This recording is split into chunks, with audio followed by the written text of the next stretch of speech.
Amiga, nessa aula eu vou mostrar para vocês um mapping facilitador. Amiga, nem sempre você precisa dividir em um monte de quadrantes, né? Na hora de você fazer o mapping da sua cliente. Você pode trabalhar apenas com 3 numerações, tá bom? Você pode escolher ou as numerações ímpares, 9, 11 e 13, você vai pulando de 2 em 2, ou então os números pares, 8, 10 e 12, tá bom? Você divide, né? Nesse caso, eu ia fazer um gatinho, tá? Então, eu dividi, coloquei 8, 10 e 12. E, amiga, faça lindamente, tranquila, a sua extensão de cílios com um mapping facilitador, tá? Então, você nem sempre precisa dividir o olho, né, da sua cliente em um monte de quadrantes, se confundir, principalmente iniciante, tá? Então, além de ter, né, colocado ali na minha fitinha, né, no meu pad, no mapping, né, eu também coloquei os pontinhos, né, e você vai fazendo a aplicação, tá? Normalmente, eu marquei na pálpebra da minha cliente, só pra mim, né, saber ali aonde eu vou parar, né, e mudar, né, a numeração, tá? E aí, você vai fazendo a sua aplicação normalmente, tá? Aí, aqui eu tô fazendo um cílios fio a fio, volume inglês, tá? Eu trabalho o volume em inglês com o fio 4D da Fadiva, como vocês já sabem, né? E você vai fazendo, amiga, tranquilamente a sua aplicação, tá? O seu isolamento, isola, cola fiozinho, isola, cola fiozinho. Essa cliente não tinha muitos fios, tá? E era bem gostosinho de trabalhar a extensão no olhinho dela, tá? Primeira dica para você que quer trabalhar com o mapping facilitador, tá bom? Só com 3 numerações. Quando tiver faltando uns 2, 3 fiozinhos para terminar o quadrante que você tá fazendo, por exemplo, aqui eu tô fazendo o quadrante do 12, né? Daí quando eu tô terminando esse quadrante do 12, tô percebendo que vai faltar uns 3, 4 fiozinhos para mim começar o quadrante do 10. Daí, amigas, nesses 2, 3, 4 fiozinhos, eu uso o 11, só para meio que fazer essa transição de quadrante, tá? E evitar ao máximo que dê um degrau muito grande, tá bom? Entre uma numeração e outra, tá? Então, quando você for trabalhar com 3 numerações, com o mapeamento facilitador, tá? Antes de você mudar de um quadrante para o outro, você faz isso, tá? Viu que tá faltando uns 2, 3 fiozinhos para mudar o quadrante, você usa a numeração que está intermediária. Então, por exemplo, o 12, né? Entre o 12 e o 10 está o 11, tá? Então, daí você usa uns 2, 3 fiozinhos do 11, só para que essa transição fique mais tranquila, tá? E não dê nenhum degrau ali, né, entre um quadrante e outro, né, no seu mapeamento, e fique perfeito a sua aplicação, tá bom? Então, amigas, eu vou deixar um pouquinho rolando o meu isolamento, tá? Pra vocês aqui no vídeo, tá? Com uma musiquinha relaxante. E na hora que estiver chegando no meu cantinho interno, tá? Eu volto aqui conversar com vocês, tá? Pra explicar mais uma vez como eu faço o meu cantinho interno, tá? E também de uma forma facilitada, tá? Porque aqui, né, a gente sempre vai estar trabalhando para descomplicar o isolamento, descomplicar a técnica de fio a fio, tá? Então, fiquem agora vendo, né, um pouquinho da aplicação, passo a passo do isolamento, e na hora que eu estiver fazendo o cantinho interno, eu já venho aqui conversar com vocês.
Bom, amigas, agora vamos começar a fazer nosso cantinho interno, tá? Então, aqui eu ia começar, né, o quadrante 8, que é o meu canto interno. Então, lembrando sempre, amigas, para você fazer o seu cantinho interno, mesmo que você não trabalhe com a fitagem, para fazer pelo menos o canto interno, trabalhe, tá bom? Então, você pega um pedacinho de fita e puxa toda a pálpebra pro lado, tá? Pro lado do sentido da orelha. E uma fitinha pra puxar pra cima, né? Também deixando bem visível a raiz ali, né? Dos cílios natural. Gente, fazendo assim, vocês não vão mais ter problema. Vai ser muito mais fácil na hora de você fazer o seu cantinho interno, amiga. Se você ainda não faz, comece a fazer, tá? Porque isso é uma dúvida, tá?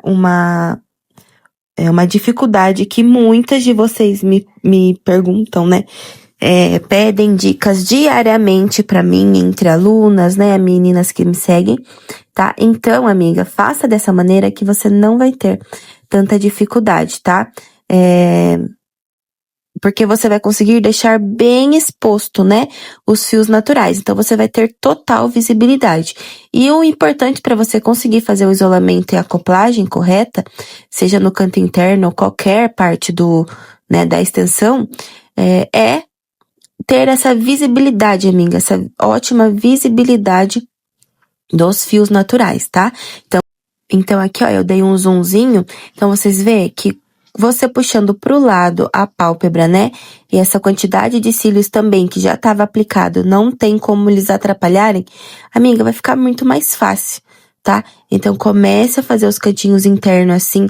Ai, Joyce, mas eu tô começando pelo canto interno, não tem problema, tá? Você pode fazer dessa mesma maneira se você começa também pelo canto interno. Não tem problema, isso não atrapalha em nada. Daí, em vez de você pegar os fios, né, que estão acoplados pra puxar pro lado, pro canto da orelha, você vai puxar os fios naturais, tá? Lembrando sempre, amiga, toma cuidado pra não deixar o olhinho da sua cliente entreaberto, tá? Pra que não entre os gases, né, que são expelidos, né, os gases irritantes que a cola, né, o adesivo que a gente trabalha adicionando acrilato que acaba liberando durante a aplicação. Então, né, pra não irritar o olho da sua cliente, né, não deixar vermelho e, enfim, né, isso tudo que vocês já estão craques de tanto me ouvir falar sobre, tá? Então, amiga, lembrando, tá? Pra fazer o cantinho interno, você pega, né, uma fitinha, prende os fios, né, naturais ou os fios que já estão acoplados, puxando, tá? Pode puxar mesmo, levemente, pro lado, tá? Pro canto da orelha. E depois você pega uma outra fitinha, né? Pra puxar a pálpebra um pouquinho pra cima e deixar bem visível esses fiozinhos do canto interno, tá? Por isso, amigas, que eu sempre falo pra vocês que além do mapeamento, né? A gente desenhar o mapeamento, né? O nosso mapping na fitinha ou no pad, também a gente demarcar na pálpebra. Porque, geralmente, né, quando a gente vai usando essas fitas, a gente acaba puxando um pouquinho a pálpebra, né, movimenta a pálpebra. Então, acaba que muda, né, o quadrante de lugar. Então, a gente estando com o pontinho ali da caneta em gel marcada certinho, a gente tem certeza, né, de que mesmo que eu tenha puxado em algum momento, né, movimentado aquela pálpebra para algum lado, é ali que acaba ou termina algum dos meus quadrantes para mim saber quando que eu mudo a numeração dos meus fios, tá, amigas? Então, agora eu vou deixar mais um pouquinho aqui, tá? A aplicação rolando para vocês observarem, né, como eu estou fazendo o meu canto interno bem mais fácil com a diquinha aqui que eu acabei de passar para vocês.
Bom, amigas, finalizado esse olhinho com vocês, tá? Essa olhinha ficou bem legal, uma dica nova pra vocês, né? Numa nova forma de você fazer a aplicação, que também dá certo. Então, com o nosso mapeamento facilitador, utilizando apenas 3 tamanhos, né? Também, mais uma vez, reforçando como você vai fazer de forma facilitada o cantinho interno, né? Então, aqui eu tô penteando bem, verificando se tá faltando preencher em mais algum lugar essa extensão, né? Pra deixar bem perfeito esses cílios, né? E verificado que tava tudo certo, eu vim aplicando o meu finalizador, tá? O finalizador que eu utilizo, vocês já sabem também, é o da Cherry, tá? E também já fui passando ali nos pontinhos, né, da caneta em gel já pra tirar e a gente ir deixando o acabamento desses cílios bonito, tá? Então, aqui já transformando os nossos cílios em uns cílios à prova d'água, né? Lembrando que o finalizador é muito importante. Então, amigas, sigam essas dicas, tá bom? Vocês vão gostar bastante. Daqui a pouco vai aparecer um close do olhinho da cliente aberto. Vocês vão ver que não tem degrau, mesmo a gente pulando, né? Numeração de 2 em 2 aí pra fazer esse mapeamento mais facilitado. Espero que vocês tenham gostado dessa aulinha. Qualquer dúvida, amigas, vocês sabem que pode me chamar lá no grupo de suporte. Até a próxima aula!